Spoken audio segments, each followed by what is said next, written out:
Hello and welcome back to our series in statistics. My name is Manny. Let's begin. This is presentation 7.4 of the series. We want to acknowledge the development team is indicated on the screen. Now you should pause the screen and read the details of this illustrative problem.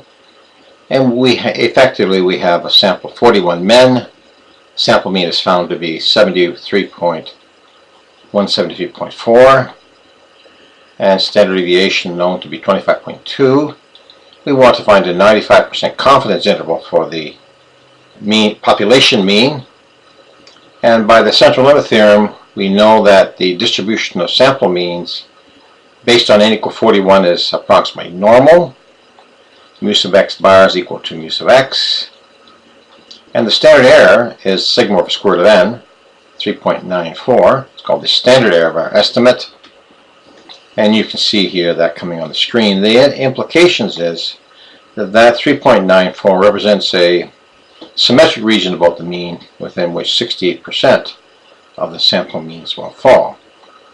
The margin of error, of course, is the 95% margin of error, of course, is the z-score 1.96 times the standard error, giving us an area, a region of 7.72 of the mean. So this is a symmetric region about the population mean within which 95% of the sample means will fall.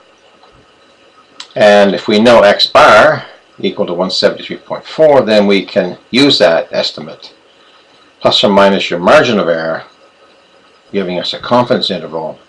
And you should recognize that x bar is basically this red dot on the screen. It could be anywhere here.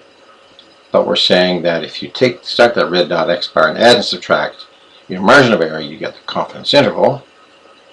And then, given that the confidence interval 165 to 181, and since 160 is below this, this suggests that the mean weight is above the 160 average, and this suggests that they should change the signs appropriately.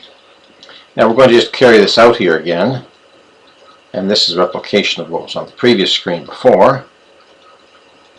And we're going to look at one other little problem is, given that the 95% margin of error is 7.72, suppose now we wanted to bring that 7.72 down to plus or minus 4. In other words, we want increased accuracy with 99% confidence. Well, we use this formula above and see them coming on the screen here. 99% confidence gives a z-score of 2.575, sigma over square root of n. Cross multiplying here, we have square root of n equals and squaring both sides.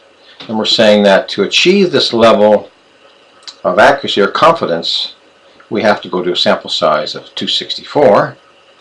And you can see it coming on the screen here. This means this n controls the breadth of this curve, and so we're saying to achieve this we need much more clustering. And down here we have the calculation based on n equal 264. The standard error is 1.55, and given for 99% confidence, 2.575 times the standard error gives us that 99% margin of error. Now in the general case, we're going to solve the general case here for n. We just cross multiply and square both sides, and we have this basic formulation here. And going to look at the general rule here, just to point out something.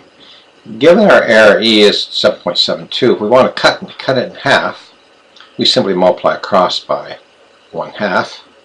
And here's the 1/2. Now here's what we're going to do. We're going to take that 2 inside with the 41.